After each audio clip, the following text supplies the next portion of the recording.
Blockbusters. First Choice is your only 24-hour coast-to-coast home entertainment channel. Come to the show.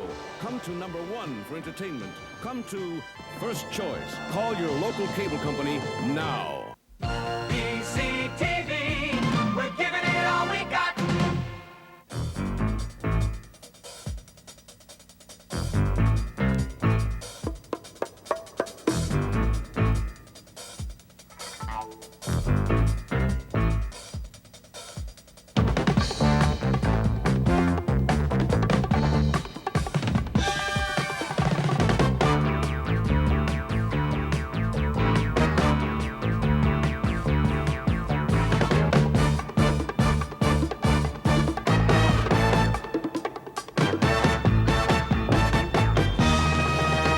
Good morning. I don't know what I'm laughing about. There's not very much to laugh about these days, but I'm getting back into my routine, not taking myself quite so seriously either. But of course, I must raise serious and ponderous questions of some public interest every day. And let me say off the top that the NDP has a problem. The biggest problem, of course, is that they lost the election, and that Bennett has a clear mandate to bring in whatsoever he wishes under our system and thrust it on the people of British Columbia. But they have another problem. Davy Barrett is a lame duck. Yeah, he's a lame duck. He's going to quit. Was to be the end of this year, probably not now until the convention of the NDP. And the boys in the back rooms say, there's nobody to succeed him. We can't bring in some NDP MP from Ottawa. Who's going to take it? But I have a surprise for you this morning. I have a man whom I suspect with considerable authority is going to throw his cap in the ring to replace the inimitable Barrett, and that is Graham Lea, the MLA for Prince Rupert. And that's one of the things I'm going to do this morning. I'm also going to try and clear the air on the problems of the thousands of tenants in British Columbia, some of whom shudder at the thought of the rentalsman being evicted. Phased out is a better word. A number of landlords are concerned too. So we're going to have an explanation of the clinical state of the affairs from a Vancouver lawyer who knows about these things by the name of Allan MacLean. And then we'll have the specific concerns of the tenants, those who are organised and unorganised, from Greg Richmond of the West End Tenants Association and Richard Blackburn of the North Shore Tenants Association. But one must always remember to show a little compassion and interest for those who are really underprivileged. And I have two charming women this morning from the Foster Parents Plan of Canada who are going to tell us that they're efficient, that the 56,000 kids presently under their care through the scheme are in good shape, and what, if anything, you should do about it. Oh, and just by the way, one of the things I'm going to throw in this morning, Grace McCarthy, listen, Grace. You know the Pasemco case and your remarks about some civil servants, not Pasemco, being perhaps slightly bonkers, emotionally unstable. Well, I have in my hand what you might regard, Gracie, what I had in my hand, oh yes, a document in which members of the Rentalsman staff still employed are advising people to protest to the Premier, the Minister of Consumer and Corporate Affairs and their MLAs about the changes in the Residential Tenancy Act. I don't know if these people are bunkers or not, but they have some valid warnings to which we shall refer this morning from employees of the Rentalsman Act still at the job, even although they're probably mostly or all under termination notices. But first, the NDP and a possible successor to wee Davy Barrett after the break.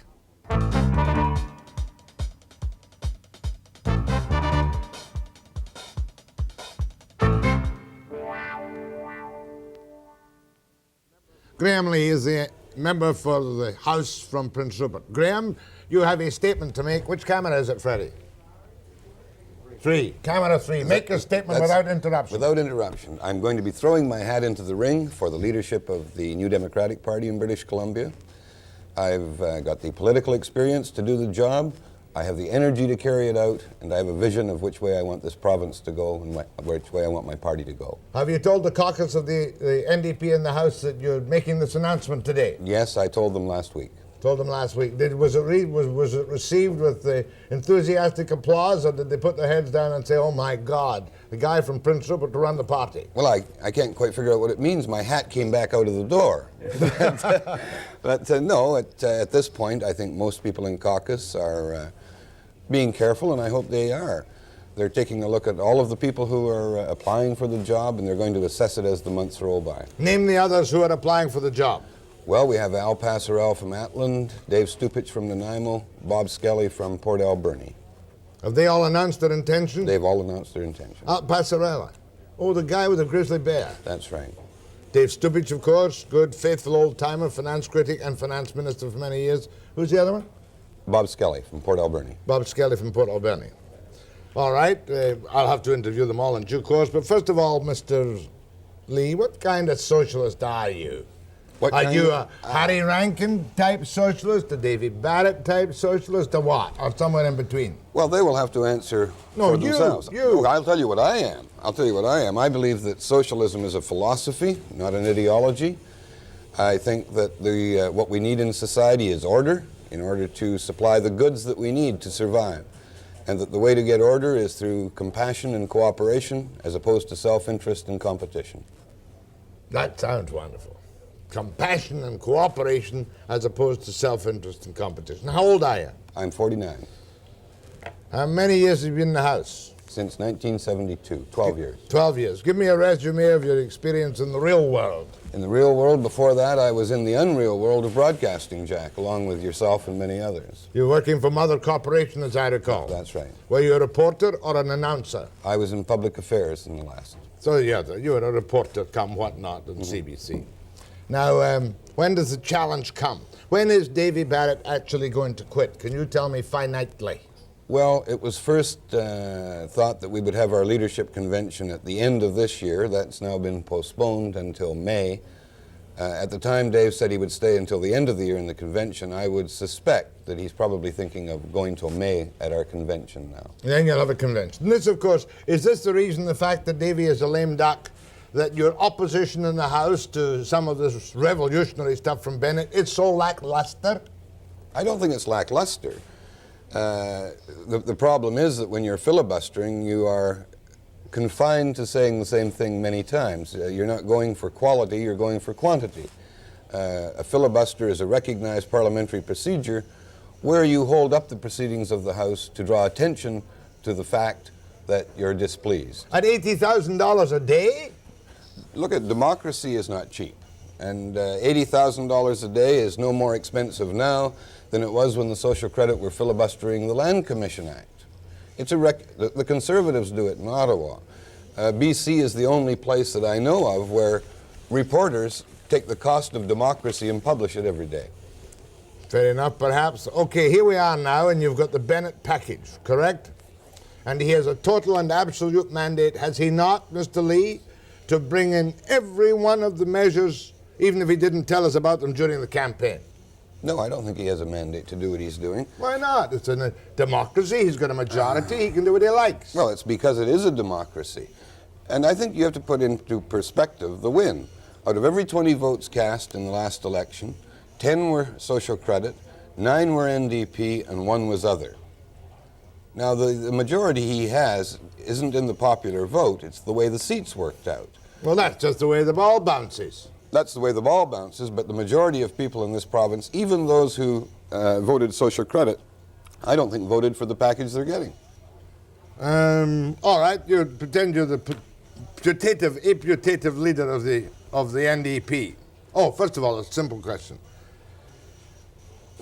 The average member of the public looks at this incredible delays and filibuster, although we don't hear much about your filibuster, and thinks, in the name of the Lord Harry, why can't this government get its legislation through? So, from your position as the NDP in the driver's seat, how long will you stall and filibuster Bennett's legislation? Because it's not all bad. Not all bad.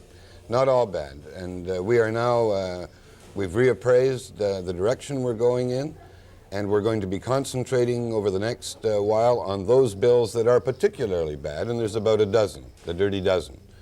And they are bills that do a number of things. Some of those bills centralize authority into the cabinet room. In other words, a more centralized society. We're opposed to that. Some of the bills take away institutions that are mediation institutions in society, such as the Rentalsman, such as the Human Rights Commission, and those are areas that we will fight until our last breath. Because they are institutions that we feel bring some democratic mediation services to society or keep society decentralized, and we will fight to maintain that status quo because we think that's the way most British Columbians want to go. But on Bills 2 and 3, surely you must agree that it was the NDP in its flush of generosity and love for its fellow man that opened the doors and gave the contracts that caused today's crises. No. You did it. No, we didn't. You did it. Ferry workers, civil servants, you mean did we give them collective bargaining Yes. rights and the right to strike? The answer is yes, we did that. But that isn't to say that there hasn't been responsible bargaining by the members of the public service. I have some concerns about bargaining in the public service, and it's a dilemma I don't know how we get around. In the private sector, when the employer and the employee are bargaining, there are economic sanctions on both that drive them back to the table. When unions are bargaining with the government, then oftentimes it's to the advantage of the government to have the employees go out on strike. They save money. There is not a real incentive in many cases for the employer to get back to the bargaining table. In fact, there's an incentive sometimes for them not. Surely what Bennett has done makes common sense to a majority of British Columbia. He says, "My government is as tenuous financially as Macmillan and Bloedel or BC Timber or anyone else. If there is no money, I can't employ people. And the only way I can trim the entrenched civil service is by taking the arbitrary right to fire with causes of economic reasons only," really. No, is that not a good common sense approach by Bennett? I think everyone agrees that there is restraint called for. If you don't have money coming in, you can't spend the money unless you go out and borrow it. And you don't want to borrow yourself into the future. No one wants that. But there is a way to cut back. It's the methods that he's cutting back that we are questioning. No seniority taken into consideration. For instance, you have to break it down into individual cases. A woman who worked 19 years for a ministry, transferred to the rentalsman's office for a promotion, has been there a short time, they cancel the rentalsman's office and she's out of work. Did she lose her pension? I would think so, but I don't know. No Matt can she. I'll be back with Graham Lea after the break.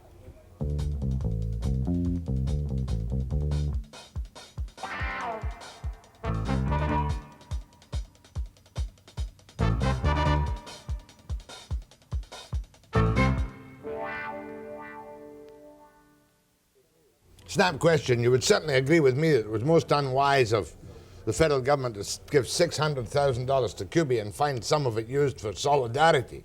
That's dreadful. That makes you shudder, doesn't it? Well, I don't know for sure whether it's being used. If it is, it's not a policy that I would agree with. We proved it on BC television the day that the government was announced. If it's proved, it's wrong. It was maybe only one little incident, but nevertheless we proved that incident to everybody's embarrassment. Are you going to do what QB wants and read this massive petition which he's now collecting in the House, line by line, name by name? We do what we want, what we decide to do within our caucus and within our party. But he's your buddy. He's in bed with you. I wouldn't say that. I haven't nudged him lately. Mm-hmm. Yeah, but you know what I mean. I mean, you're brothers. You're comrades together I have in the battle against social credit. I have a lot of respect for Art QB, but I think what you should do is you consider all of the people who belong to Solidarity. It's not just Labour. There's a great many different groups who belong to Solidarity and who are upset. Church groups, public service groups, people who are concerned about human rights groups. So it's a coalition, and a broad coalition. It just so happens that every time there's a spokesperson on for the coalition, that it seems to be Art Cupey. You're the first spokesman I've had on from the NDP since I came back on the air on the 6th of September. Your opposition to legislation is surprisingly modest. I wouldn't say that. Well, give me the strongest you can say about Bill 2 and 3. Bill 2 and 3? That's, of course, Okay. the right to fire, the cancellation of the BCGEU contract on October the 31st this year, and a new set of bargaining rules which considerably clipped the union's wings. There's the background. Describe it to me. Well, in my opinion, what they have done is they have brought in a statute law to break a collective agreement. That is a new precedent for British Columbia, and I think a dangerous precedent. That contract was negotiated in good faith and signed in good faith by both the employer and the employee. I think that they could have achieved much more by cooperation and by talking to the union and working out a system to lay people off that was recognized and agreed to by both parties. But that didn't make the boss the boss. What's got to happen in this crippled industrial economy is that the boss must have the right to trim and cut as he wishes so he can bring things back to reality. Surely, even you, although you work for the CBC, will recognize that. Look, we have to live within our means. There's no doubt about So that. Bennett is right. No, he's using the wrong methods to achieve his aims purpose. and objectives are correct. For restraint, yes, but we disagree completely with the method that he's carrying it out, and I can give you an example around hospitals and healthcare systems. For instance, it may come to the point where you're looking at your till and you say, I've only got so much money. How am I going to spend it? We're talking about priorities. What he is choosing to do is to make the healthcare system more available to some than others by using user fees. The time might come when you might say, I've only got so much money, I have to cut down on healthcare spending. But wherever you cut that system down to, you have to have even and equal access by all the citizens. And it's as simple as that, really. No, I think those who can afford to pay should pay user fees. And who are they? You and me, for a start. Yeah, no. Yes. Look, we should pay user fees. $10 for emergency is a bargain price for anyone who's making a good living. User fees don't hurt you and me. They hurt people who make less money than we make. Now, if you want to even up who's paying for what, then take a look at the graduated income tax system. I think you and I should be paying more money, Jack. I think there's a great many people who make a lot of money should be paying more money. The reason we're in this fix is that the present government does not have the guts to tax. I have a sneaking sympathy that you really appreciate some of the things Bennett's doing. For instance, the wage freeze under CSP. That's got to be good, hasn't it? Again, it's the method. Now, you have to live within your means. You can't, and I agree with Bennett on this. You can't borrow your way into prosperity, but you can't restrain your way into prosperity either. His whole package does not one thing for the economy of this province, and that is the real lie. The lie is the budget. He brings in the budget, then he brings in his legislative package. The legislative package has very little to do with the budget. But we're not talking about the budget, are we? We're talking about all the legislation, and the budget's going down its own merry trail. Nobody's worrying about it. Yeah, of course. Didn't Barrett say in the election he'd fire Peck? He said that during the campaign that he would dismantle the CSP. Okay, let's finish this. I'm not going to take culture this morning, Graham, because I'm going to have to do the leadership candidates all the way, and I don't want to give everybody 90 minutes. But I want you to, in your parliamentary knowledge, which is considerable, tell me, if you continue to filibuster, how long can you hold up the legislation? Until next spring? We could. But you won't. I would suspect that the government will take action before next spring. They have an avenue open to them, which is also a parliamentary action that they can take. What is that? Closure. Well, on the dirty dozen bills, if they applied closure on the dirty dozen bills, they can, of course, restrict the debate to anything they set it for, say 3 days. They can restrict it to anything they want. By 20 minutes closure. or 2 weeks. That's right. And you would have to accept that. We would have to accept that. That's part of the parliamentary system. And you're on a bite, whereas if you deliberately obstructed forever, the public would welcome closure. What we're trying to do is, well, if we get to the point where they bring in closure, we want to highlight those pieces of legislation that they're bringing closure in on. We don't want people to forget 2 years from now what this government has done. And any way that we can bring to the attention of the public the kind of legislation that their government is bringing through and ramming through by closure if necessary, we want people to remember that. Yes, it's politics. How much money will you have to raise? Yeah, it sounds like you're asking for closure.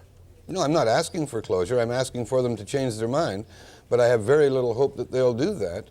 The Premier has some good points and some bad points, and stubbornness is one of his bad points, in my opinion. Now that you're campaigning, how much money do you have to raise to run as an NDP leader? Just a couple of $1,000 for travel expenses? No, a couple of thousand plus. I'd say you're looking at about $20,000. $20,000. Expensive democracy even in the NDP, isn't it? But not as expensive as it is in the United States. Here, the ordinary citizen can still run for public office, and the funds really don't inhibit you. Thank God. In many places, you can't run unless you're rich. Here, we can still run as ordinary citizens. Well, I can't wish you the best of luck because I'm totally non-partisan on these kind of things. I expect you at the convention, and I expect your vote. Cheap shot. Thanks to Graham Lea, NDP MLA for Prince Rupert, who's thrown his hat in the ring to take the leadership over when Davy Barrett retires between now and next spring, correct? Correct. Next, Allan MacLean, Vancouver Liar. The new Residential Tenancy Act, problems and what you can do about it, what you can't do after the break.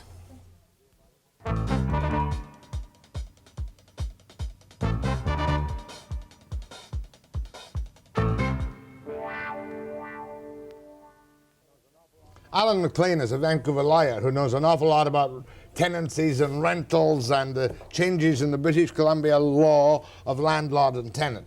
And Mr. MacLean, for the benefit of clarity, perhaps you could just put it to me in a very simple matter. What is happening at this moment? I mean, no one was surprised when Social Credit did what they've always threatened to do, remove, in effect, the Rentalsman and all his apparatus. Oh, I think people were. I don't think they ever threatened to remove the Rentalsman, per se. I think they've always had a pretty clear intention to remove rent controls, which is another thing they've done. But to get back to your question, the short answer about what is happening now is I don't think anybody knows. The courts don't know what's going to happen on October 1st. The Rentalsman doesn't know. Landlords don't know. Tenants don't know.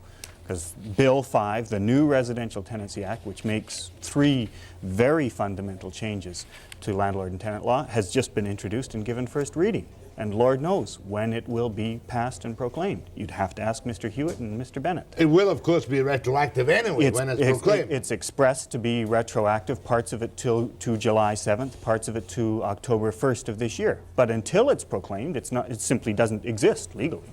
And therefore there's going to be an appalling mishmash of confusion. Well, there'll be a certain amount, a lot of confusion, effective October 1st. Well, don't let cause confusion if we can avoid it.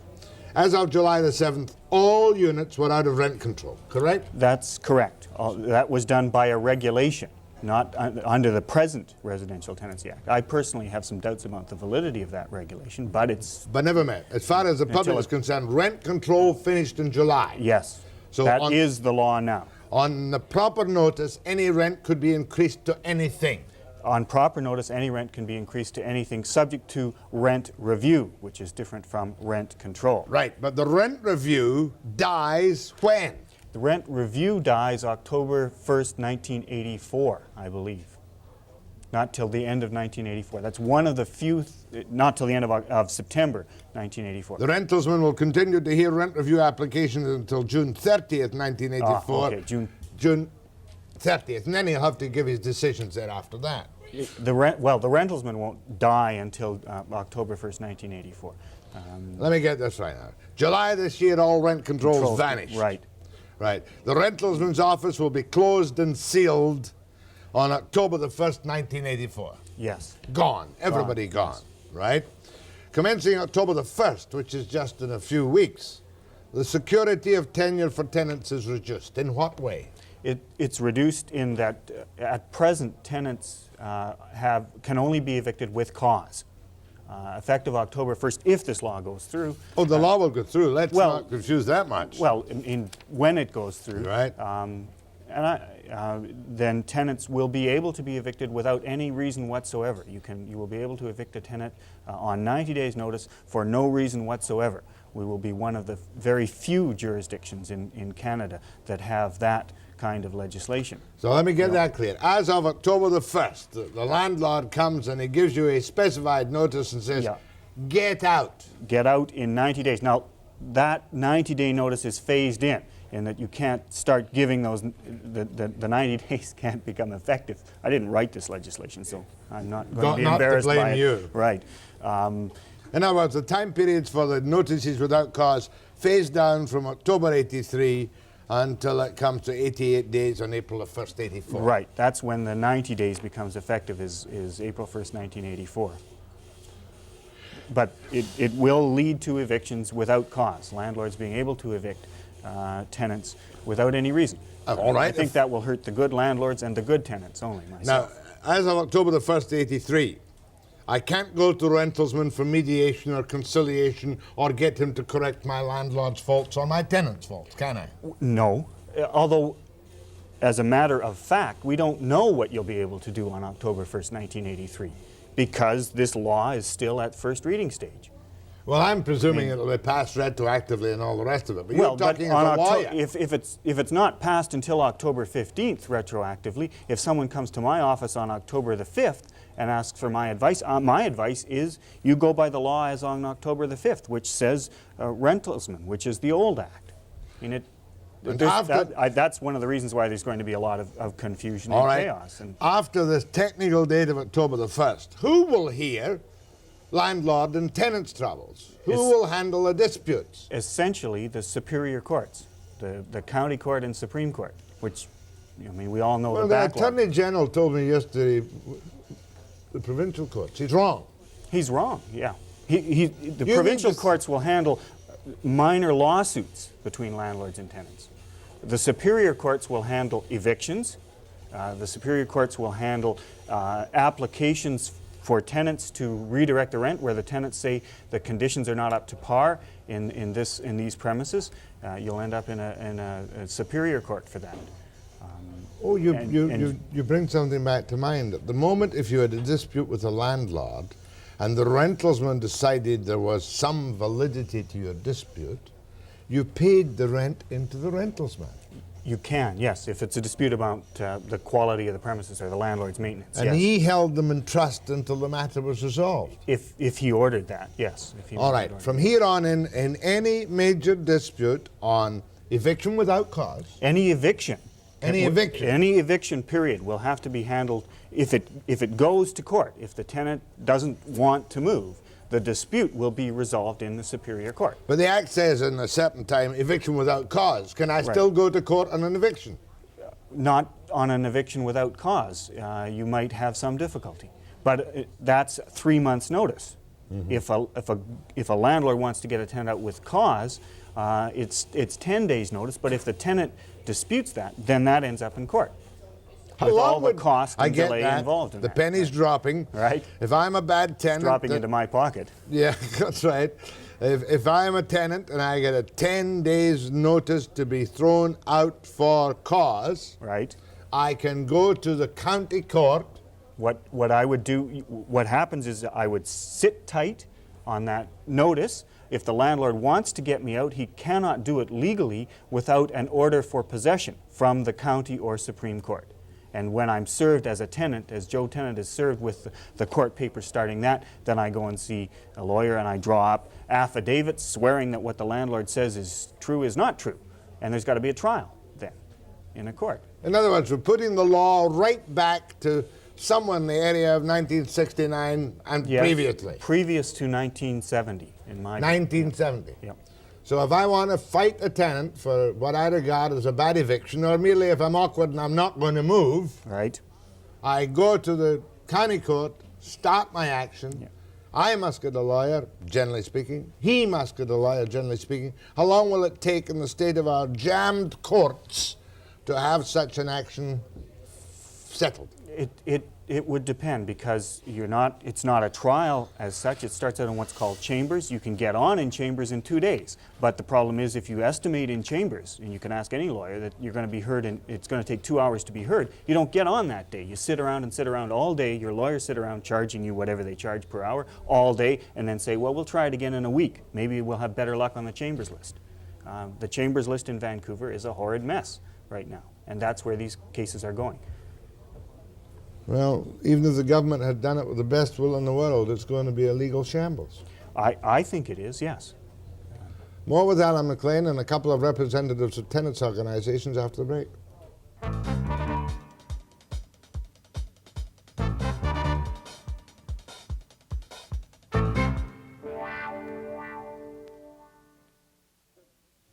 I have with me now Richard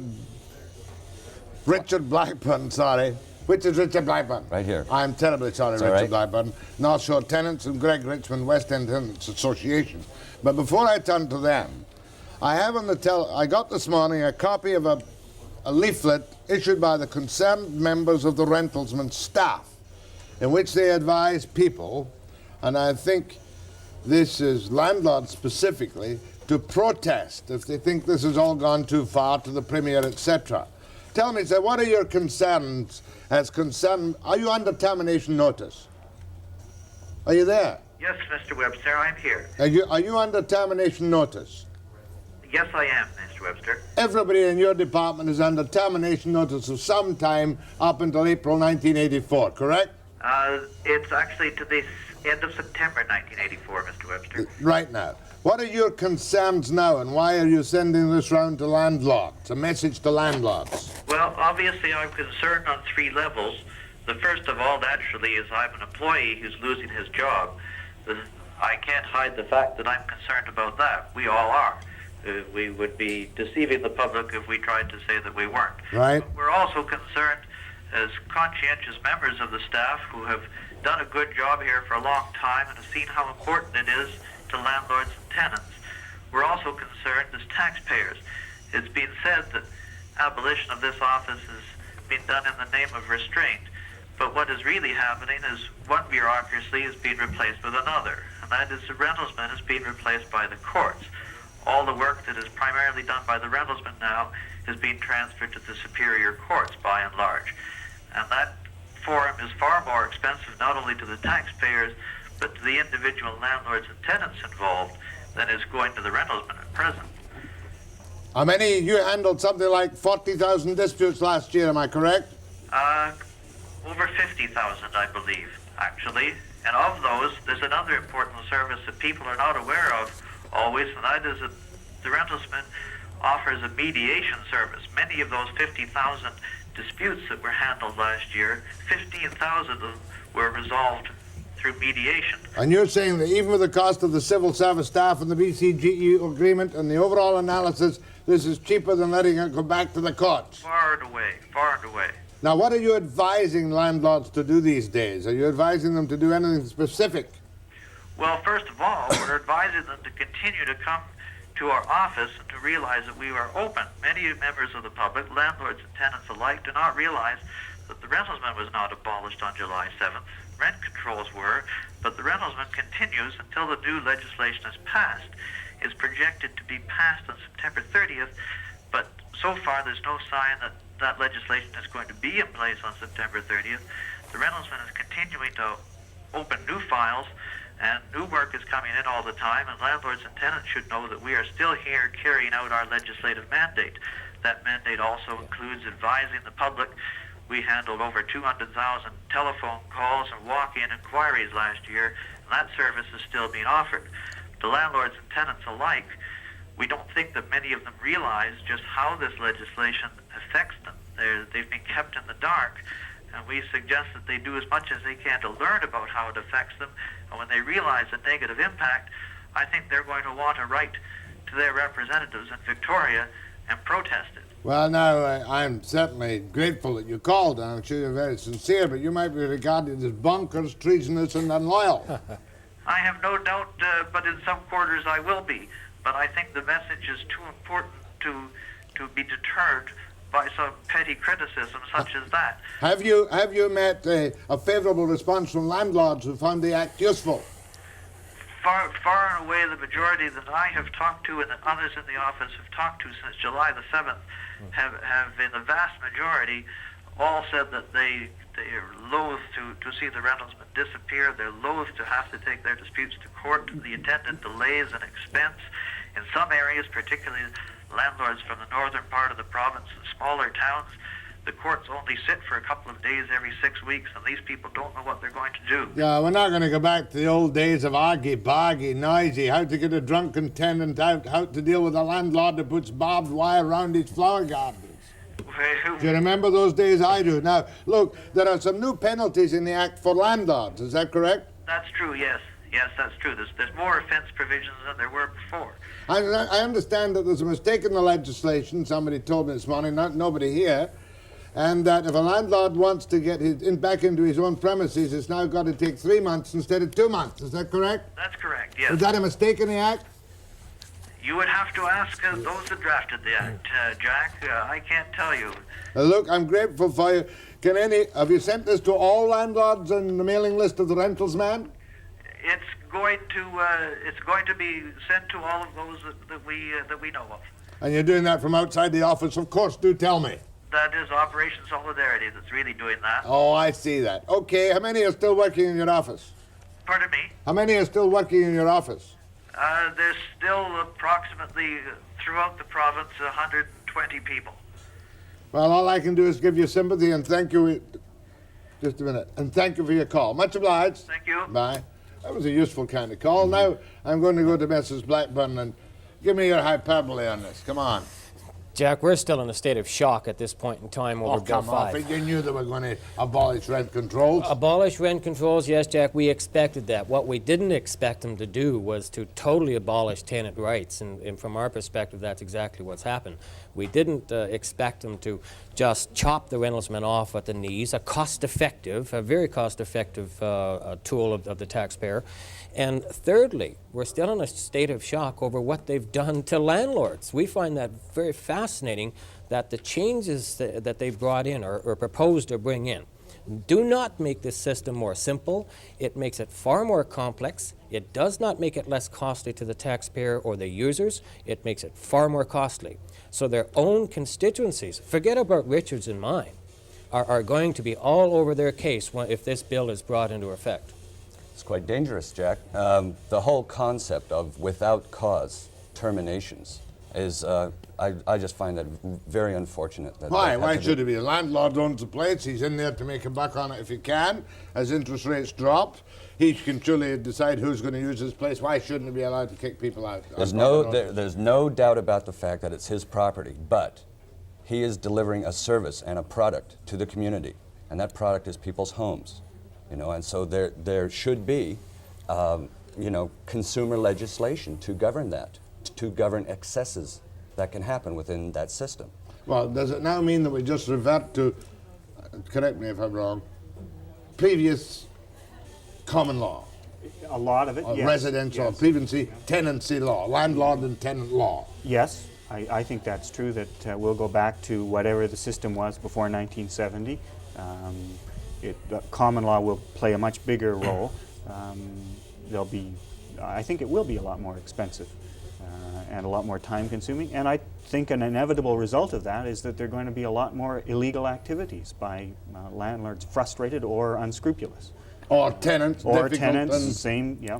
Do you people plan to jam the courts with actions on specific cases? We can line them up to the point where it takes months, if not years. My friend Allan has explained how we can get an application into chambers, but what Allan didn't touch on was that a fairly skilled tenant can actually get a case shifted from the chambers list to the full trial list, and that will take anywhere between 9 to 12 months for the landlord to get an application for an order to evict a tenant. I can easily drag it out for a year on the landlord. So why would they want to bring in this kind of legislation when I can do nothing but stall and prohibit the landlord from dealing with his property? You being the informed tenant.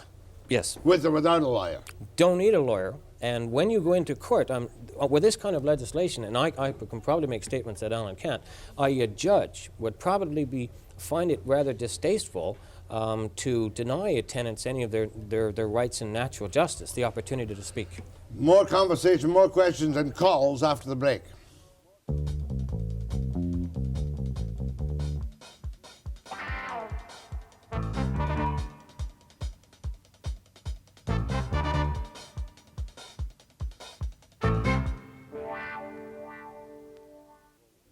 One of the minor mysteries of this kerfuffle about rent controls and decontrols and tenants without cause is I wanted to get the Rentalsman on the air. Great guy.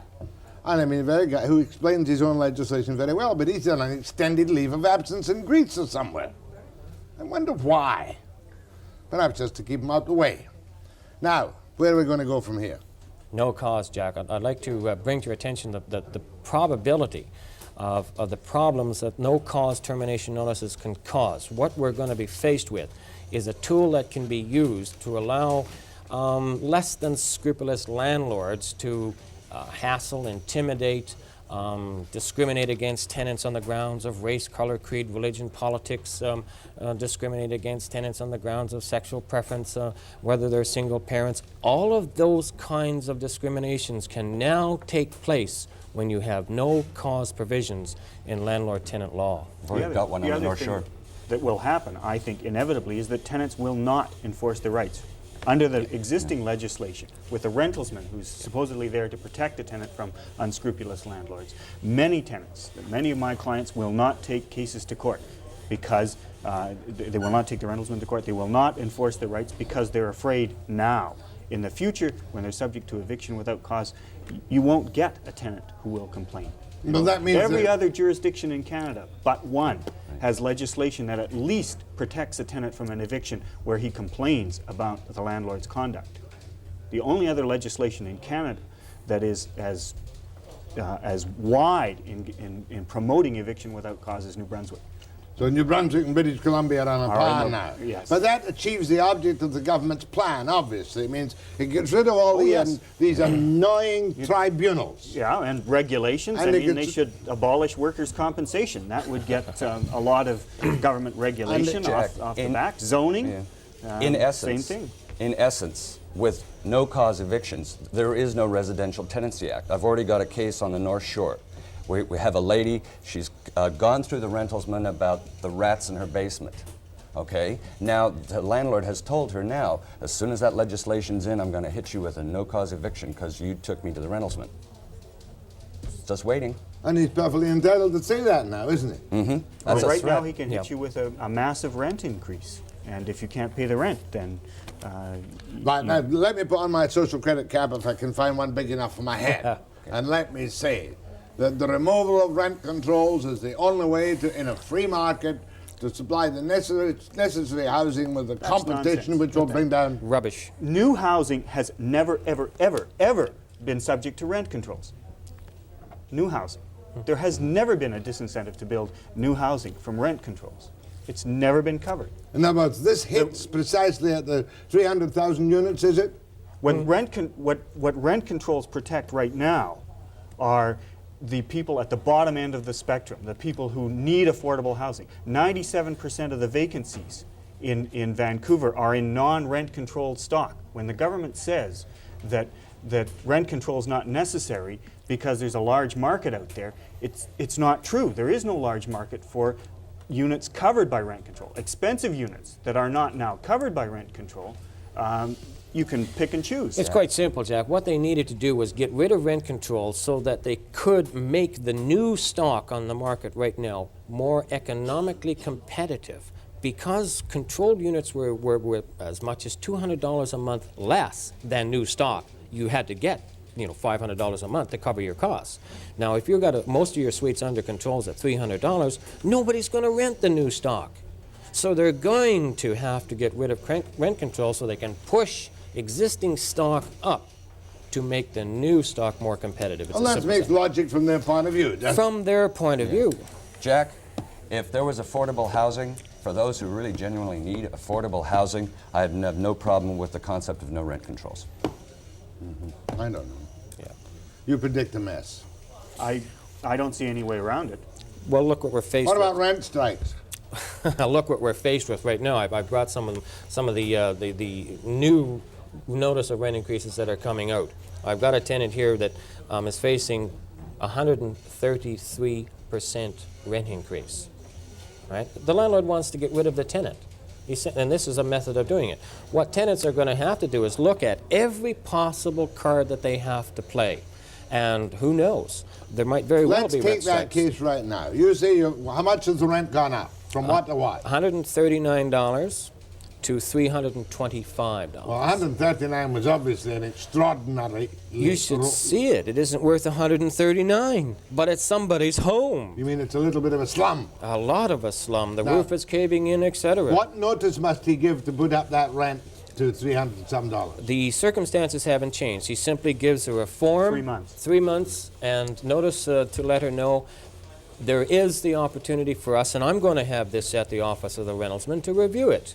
And I'm going to have that whacked back because there's just no justification for that kind of an increase. So therefore she'll stay there at 139 or something close to it, perhaps, if you're right, until the time comes when is that? To be effective? When Well, can no you give- cause. When is the no cause? April 1st, 1984. He can give her 3 months' notice. She's gone. A new tenant will come in and pay the $325 Or more. or So more. the message I'm getting from you is that the current large increases where somebody wants a tenant out can be used in effect on 3 months' notice for a no-cause eviction. Is that correct? To settle I the think problem. if In you don't- effect. Yes, yes. And if you're not successful in getting a rent rollback, I mean, the new rent will be $300 and whatever dollars, and if you can't pay that, then you're out on 10 days' notice. Exactly. Very depressing, isn't it? Very depressing for those who live in the affordable housing, 97%. There are only 3% of the vacancies. 3% of the vacancies are in rent-controlled units. Which no longer exist. 97% of the vacancies are, Yeah. and this is from Canada Mortgage and Housing in April 1983. 97% of the vacancies are in non-rent controlled units. That's where the vacancies are. And if I want to have a dispute with my landlord now, I can't give my money to the rentalsman. Can I give it to the county court? We can make application, Jack, under the new act to the county or Supreme Court to redirect our rent. And here's two things. A tenant can make that application, but why would he, as Allan explained already? If we make the application to redirect rent to fix the premises up, what's the landlord going to do? He's going to serve me with a no-cause termination notice, isn't he? Well, that's just back the law of the jungle, isn't it? Pretty I much. think so. Well, Okay, I'm going to take a break now and go to the phones, I think, after the break.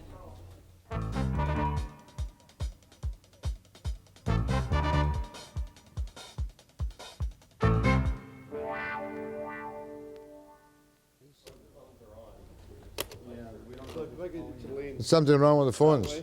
You bet you. You'll find just the way you want. No lights. How are you going to check them? Just split like this. We've got a problem. Much better than not having any calls. Oh, no, we never have a shortage of calls. But when something goes wrong, it's wrong. How are we doing so far? Fine. Good. Phone check, Jack. My lights aren't shining on my phones, but I know calls are there, so if I'm a little confused this segment, don't worry about me. As if you would anyway. Go ahead, please. Yeah, we belong to a mobile home park association out in Surrey. And 2 years in a row, we've had a petition, we've gone to the rentalsman, and guess who wins? The landlord. He gets his increase over and above the 10%. Well, that's on rent review. Perhaps somebody, one of my experts here, could fill me in on the position as of mobile home tenants when this act becomes patent We'd law. like to know how he gets 15%. When we've gone to the rentalsman, we figure our petitions just go in the waste paper basket. Well, maybe they do, maybe they don't. Some people think rent control what, but I want to know about mobile home tenancies right now while you're on the line. Okay. Mobile home tenancies will be generally subject to the same law. In order to evict a mobile home tenant without cause, instead of 3 months' notice, you'll have to give them a half a year's notice without cause. But, you know, to evict a mobile homeowner is a disaster for the homeowner because there's no place, Oh, as I'm just- sure this lady will tell you. Look, Jack. Let me get my hand to this. All I've right. done a lot of mobile home stuff. Are you telling me now that a mobile home owner on a landlord's pad can be given notice without cause if he doesn't accept the rent increases for the future? If he doesn't accept the rent increase, if he doesn't accept the landlord's, I don't know, propositions or whatever. Call him what you like. 6 months. If, Yeah, if he it's- doesn't, if he it- doesn't accept whatever the landlord These wants. people are really got the gun to their head, Jack, because not only do they will have to sit, they've got two choices, either sit still, Or move it. all right, or move it. But here's one of the interesting aspects of the new act. There's allegedly provisions for the landlord to pay up to $1,000 worth of moving costs. You talk to any double-wide mobile home owner, they're going to tell you it's going to cost $5,000 to move Sure. their It's home. not even worth it. Nobody'd ever dream of moving. But Well- the thing was, the guns were were to our heads before. You see, the rentalsman didn't help us at all. Well, now the rentalsman's out of the window as far as rent control is concerned. She's talking about another issue, Talking Jack. about 2 years in a row. She's before- talking where about the rentalsman issue. is there. Yeah, ma'am, let me try and deal with your points. There was a special provision brought into the Residential Tenancy Act in January of 1981, which virtually, we took the perspective that it eliminated rent controls. It gave the rentalsman powers to increase rents beyond 10%. That was during inflation. That's right. And what has happened is that a lot of landlords took advantage of that problem. And this particular mobile home park was probably one of them that got hammered. No, I want to Yeah. get back to the basic point. What's in the act if I'm a mobile home renter? If I rent a pad with my own mobile home, what must the landlord do for me when he gives me my notice to get out without cause? Can you tell me? He's got to give you 180 days notice, a half a year's notice, and he's got to pay your moving expenses, although the amount of that is not set yet. That will be set by regulation. The figure I have heard is $1,000. That's surprising they've even got that in the legislation. He's got to pay your moving expenses. Up to an amount set under regulations. In other words, it might be 500, it might be 1,000. I mean, while it's you not lose- going to cost. The figure I've heard to move a mobile home is $7,000, not. Well, it not depends. But and of course, the whole thing is We're in a illusory. new park, and we've all got great big, brand new double wides, and we're not about to move them. Where, if you had to move, where would you go, madam? Now, there's another good Nowhere. question. Where do you go? There's a shortage of parks. You know, in the end, I don't know what the landlord would do. Would be go to court, get a Supreme Court or County Court order for possession, give it to the sheriff. The sheriff would have to come out there with his tow truck, and the landlord would have to ante up for the sheriff's expenses in advance. We've and gone then through have the this sheriff before. move it I've seen- somewhere if the sheriff would. We've done stories on mobile homes being towed out onto the highway and left there. Well, yes. Well, there's a whole group of us out in Surrey. We've got a big organization, and as I say, as far as I'm concerned, I'm apolitical. We've gone to everybody. We've gone to all the meetings. We've done everything, and the rentalsman didn't do one darn thing. So as far as I'm concerned, he was strictly pro-landlord. Our landlord... Never mind that. I'm not laughing at you. I'm just hysterical at the possible complications down the road. It's a jungle. We're okay if we have to, you know, I mean, nothing has happened yet. Not only that, as far as evicting people, they're not going to evict them for routing us or anything, because we've got a few people we'd like thrown out, but they won't do it. So as long as he's collecting his rent, As long as he and pays the his rent. increases whenever he decides we get one. Okay, I'm going to try another call. Are you there? Yes. Speak up, sir. Hello. Hello. I've had my rent doubled. I've had the landlord go and put a affidavit up saying that he wanted to move in. Uh-huh. I've been thrown out of the place. Uh-huh. Okay. I've had the rentalsman go through, went through about a year of up and down negotiations or whatever they call them. And then they gave me a decision that I had $3,300 coming for being thrown out of, Well, did you go to court? yes, I did. You went, that must have been a court action. No. Under the present legislation, if a landlord evicts a tenant because he alleges in good faith that he needs the place, and that turns out to be a fraud and a scam, just to get the tenant out, the tenant can claim compensation through the rentalsman. And was it the rentalsman who awarded you this compensation? Yes, it was. And have you collected the money? No, the property was transferred a couple times and the man went bankrupt. Yeah, Jack, one of the things that I think we should deal with is this problem of gaining possession of the premises. Right now, at the office of the rentalsman, a landlord can take 7 to 10 days to get the writ to gain physical possession, right? We've stated that we could probably drag that out to a year in court. What is a reasonable landlord going to do? He's not going to waste his money on legal fees and court costs. He is going to take the tenant's furniture and chuck it out the door and change the lock. That legislation is bad legislation because it encourages landlords to break or ignore the law. You wouldn't go that far. Well, I wouldn't advise a landlord to do that. I would tell any landlord who asked whether he should do that, that's clearly illegal, and he leaves himself open to lawsuits. But I can see it happening. I like this guy. It's $3,300. How long have you been waiting for the money? A year and a half. Where are you living now?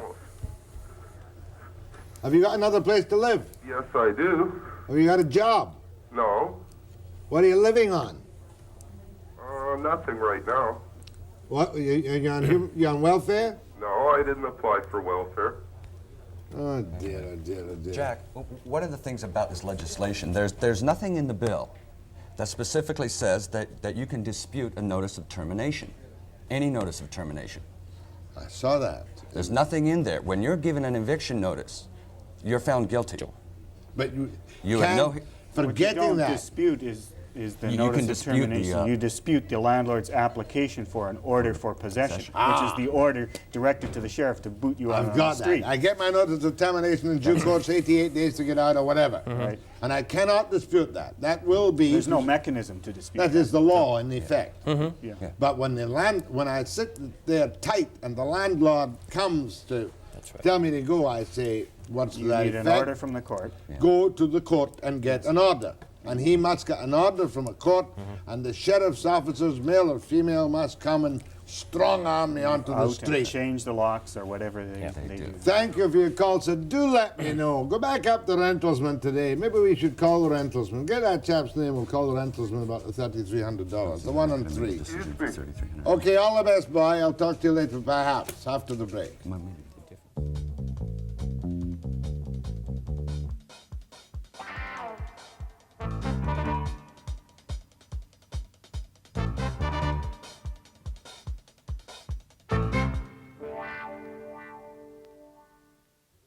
My two delightful tenants guys want to get into hyperbole and tell me they're going to ask Ottawa to disallow it and all that jazz, but that's not practical. Well, we give them an opportunity. It's not practical. Nothing happens if you don't ask. I know, but people like myself and the public must understand the basic things. Rent controls are down the tube. Yes. Right, gone. Rent review will shortly be down the tube. Yes. The office will be closed in October '84. Yes. Right. Landlords are back in the driver's seat. Correct? Correct. Yes, subject to an obstreperous tenant who wishes to All right. delay and confuse. If I, Jack Webster, obstreperous on principle, get a termination notice with or without cause, Right. the landlord cannot get me out until... He cannot physically evict you until he cannot physically evict you. It is illegal for the landlord. It's an assault. It's an assault, it's a trespass, etc., etc. What he must do to get rid of you is to get from the superior courts an order for possession, or order of possession, an order directed to the sheriff to put you on the street. Does that involve a trial? It can involve a trial if you dispute it at that stage. If I you appeal- file an affidavit swearing that what the landlord swears is true is untrue, then the judge is going to have to make a But decision. he doesn't have to give me a reason if it's without cause. No, and I So don't. therefore what he says you're is not true. gonna- What he The order says. of possession. Yeah, let's get it straight, Jack. The tenant will not be dealing with the cause for the termination. What he will be dealing with is whether or not the landlord should have possession again or not. But if it's a simple, properly done notice without cause at the right time with the right notice, the judge will say granted. I suspect so. That could very well happen. Without prejudice to my right to argue otherwise That's- in a year's time. That's why tenants have to learn how to get it from a simple application on the Chamber's list and how to push it to a full trial But a on year a later. 10-day application for cause, then you can go into court and say what he says is untrue. Well, Yes. you could argue it. Yep. Fair enough. Interesting. Fascinating. Do we have any telephone calls that we can see when the lights aren't on? Oh, you're there. Jolly good show. It's like playing the jackpot. Go ahead. Hello. Hello. Hello. Am I on the air? You certainly are. Okay. I have a question here. This might be a bit of an extremist question, but I'd like to know if potentially in either 1986 or 1989, especially 1986, if landlords could increase their rent and make their hotels or their apartments into hotels for the people. For the The penny drops, 1986, a man who foresees a Machiavellian conspiracy. Definitely a possibility, Jack, but with Bill 5, Bill 25, and Bill 27, you put them all together, it's could very easily happen. Okay, well, that's happening in LA right now, I think, for the Olympics. Happened in Montreal. One of the things that Bill 5, the new Residential Tenancy Act, will do will remove any municipal control over what are now called conversions. If you want to turn your apartment rental suites into condominiums or long-term leases and evict those tenants and get in some purchasers, right now you've got to have municipal approval. You mean strata title thing? Strata title. If you want to go strata title from an existing rental housing unit, you've got to get municipal control. This is a government dedicated to free enterprise. I think it's ideological warfare is what it is. It's not restraint, but that's always been my own personal view. We find it just amazing that they would put themselves in this kind of a position. What kind of advice are they getting, both political and philosophical and economic advice? They have a mandate and a majority for free enterprise in its simplest forms. They have a mandate to get on with governing the province. They don't have a mandate to butcher everybody's rights in the province. But I learned something this morning. Bill 5 also removes the requirement for municipal approval 25. for conversion or strata titling 25 of apartment blocks. Yes. There's been a lot of pressure brought to bear on that issue, Jack, and the government is easily accused of doing that for them. Go ahead, please. Hello. Hello? That's you, ma'am. I just wanted to talk to you about the mobile home thing. Yes, my dear. We own a mobile home in Port Alberni, and we rent the pad from them. We have since moved to Vancouver and have to keep up the pad rental and the mortgage. And we were wondering if they're, like, he says we can't rent it out, and we've been told by other people. Are we allowed to rent it out? Is your pad vacant? Is your pad vacant? No, the trailer is on the pad. Oh, in other words, you have a rent, you left your mobile home on the pad in Alberni and you're making the payments, and you're asking, can you rent it out? Rent out the mobile home, Rent not out the pad. mobile home. Not the pad. Can she rent out the mobile home? Short answer is I'm not sure.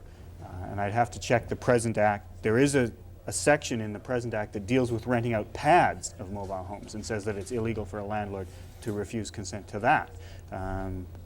I'd have to get her number and call her Get back. that number, would you please? Because that's fascinating. I mean, it's not fair.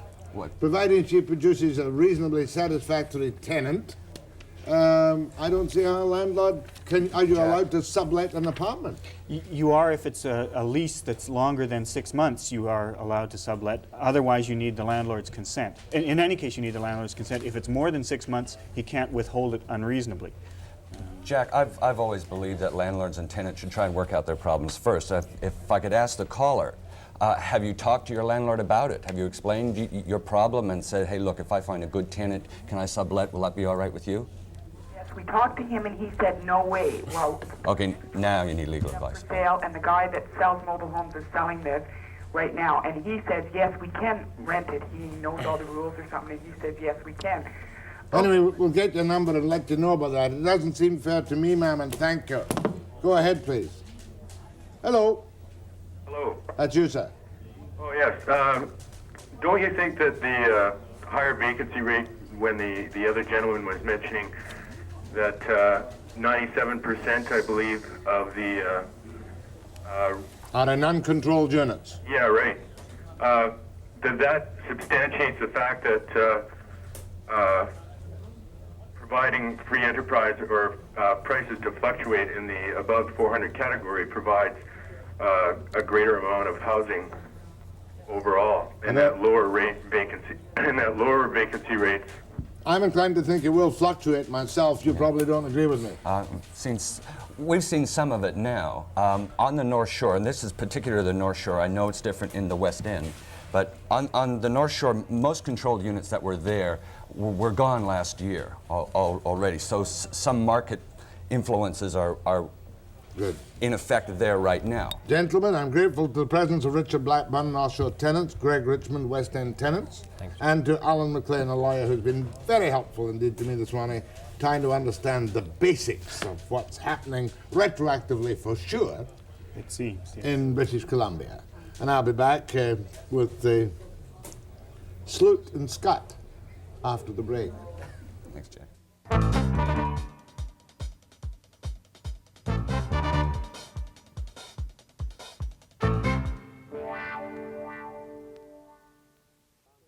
I'm told there are 56,000 children around the world in underprivileged areas who are helped by the Foster Parents Plan of Canada.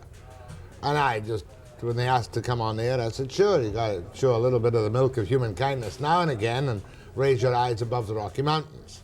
And I have here, which is Catherine J. Sloot. You're talking to her. And which is Debra E. Schutt. That's me. It's not Schutt, though. It's Schutt. Schutt. That's right. You're the firm of Schutt and Sloot. That's right. Now, what do you do for foster parents? Well, on this tour, we are promoting foster parents plan across Canada. We started in Victoria, and of course today we're in Vancouver, and working our way back to Toronto. We are both involved in the public relations end of foster parents. All right, what is it? When was it started? How much does it cost to keep a child? I remember you being accused of a number of not such nice things. Inefficiency. Overseas agencies are often accused of inefficiency and ineffectualness, are they not? They are. Foster Parents Plan, though, is very proud of our programs. And of course, we keep learning and changing our programs to fit the needs of the people overseas and to make sure that they do run effectively and efficiently. I presume this is non-profit. That's right. Non-sectarian, non-political. Non-political as such. Okay, how does it work? Okay, a foster parent will apply to become a foster parent, adopt a child and family overseas. They would receive a complete case history on that child, as well as pictures of the child and family, and other information, writing to the child, information on the child's country, and so on. Throughout the year, the child will write to that foster parent, and the foster parent writes to the child. So communications develop a bond between the two. It's not schmaltzy, but does the child really get the money?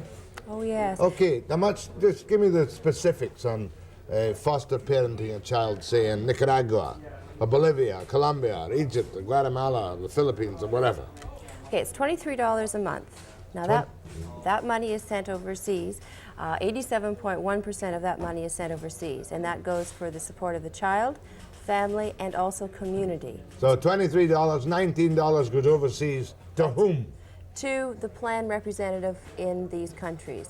He is responsible for the distribution of the cash to the family where applicable, and also the implementation of these programs for the child. All right, of the $19 that goes to, how many people would the administrator in one of these countries look after? How many children?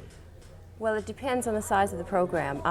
There might be an enrollment of 10,000 families in one particular area. There is one person that is sent over from the Western world to head up the program. In other words, it's a representative of foster parent plans who is dishing out the money in Nicaragua. Absolutely. Is that so? Absolutely. And of the $19 that goes for each child, how much does the child get? A couple of bucks? It depends. It can be $4 or $5 in some areas. It can be no money at all in the African programs. It'll be more material aids in the African because they don't work on a monetary system. And it goes to the family, not to the child, and it's not used for usually things like buying food. A lot of times they try to save it up so that they can make some lasting improvement to their housing or something along those lines. Oh, they're going to use it to buy food and clothes, of course. Is that not the object of it, food and clothes? Not as much as giving them the ability so that they can stand on their own. I mean, we are not a handout organization, so no, we are not just giving things out, because our prime purpose is to give these people the means by which they can stand on their own after foster parents plan leaves. Now, how do you pick the children? Now, there might be a couple living in a grass hut somewhere in the Philippines, which is not a particularly good example because it's not a very nice government. And one child will be adopted, just the one child in that family of maybe 10. No. When foster parents goes into an area, we will often enroll the entire village because they'd all be at the same economic level. It is the child, family, and community that is assisted from your $23 a month. It is not one. The child is symbolic of the family. The child is symbolic, but you are a child is nominated to you as the one who is receiving help on the overall plan for the village. Well, for the family, yes. Yes, and it's the one that the foster parent here in Canada corresponds with. Plan exists on two levels, where we exist on a development level, whereby we're helping in the community with the medical care and the education and so on, but we also exist on a human level. We're a people helping people organization, and that's where the foster child comes in, because you're helping a certain child, his family, and his community overseas, rather than just dumping all your money into a vacuum and hoping it does some good. Yeah, but I suppose the adoption of a particular child is to give the donor, and this donor, to give the donor a feeling of identification with a specific recipient of aid. That's right. Does it work well? Yes, it does. We've been in business since 1937. Right now, worldwide, there are over 200,000 children being sponsored. By foster parents planning where? Well, worldwide. So that's Canada, Australia, the Netherlands. We've just opened an office in Belgium and Japan. This is particular, it's not an American organization. We do have an office in You do have an office in the that's United right. States. What age is, if one adopts a child, is it adopting? No, foster parenting a child. What age of the child is presented as the one in whom you have a specific interest? It depends. Usually we choose a child between, I would say, 5 and 7 years of age. Sometimes foster parents like to try and match them up with the children in their own family if they have a 5-year-old Can you child. do that? Mm-hmm. We've got lots of children available. So if this person suggests that they want a boy age 6 from whatever country, we can certainly do our best to comply with their request. Bolivia, Colombia, Ecuador, Egypt, Guatemala, Haiti, Honduras, India, Indonesia, Kenya, Liberia, Mali, Nepal, Nicaragua, the Philippines, Senegal, Sierra Leone, Sri Lanka, Sudan, Thailand, and the Upper Volta. My goodness gracious me. What a job. What's your address? 153 St. Clair Avenue West, Toronto, Ontario. M4V as in Victor, 1P as in Peter, 8. And what should people do? Should they send you a check for, do they pay monthly or yearly or what? They can pay monthly, yearly, annually, whatever is convenient for them. If anybody has ever thought of this idea of giving aid to the third world, they should just write to us. We will send information out to them. Mm-hmm. What's the fallout rate? How many people say they're going to do it and don't do it? In other words, out of every $100 pledged to you, how much do you actually get on a continuing basis? Well, they usually pay annually, so you've got the $276 per year. Most foster parents stay with us anywhere from 5 to 10 years. So, you know, but finding that kind of person, that becomes a foster parent, it's sort of like finding a needle in a haystack.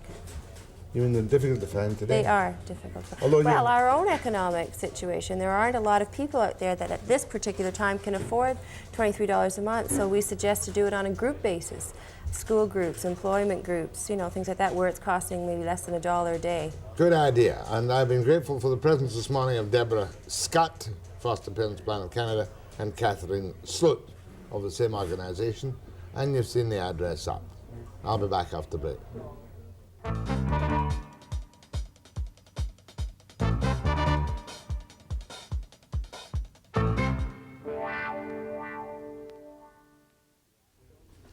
A nice little film piece I'm going to show you next week about this, the art gallery. But takes, you know, these artsy things take some time to edit. And, you know, my appreciation of art is just about that much. At least that's I'm really a highbrow, but I pretend to be a lowbrow. But tomorrow I shall be an ordinary political brow, because Bobby's coming. Bobby McClelland, the Minister of Labour, and something bright as well, I trust, at 9 a.m.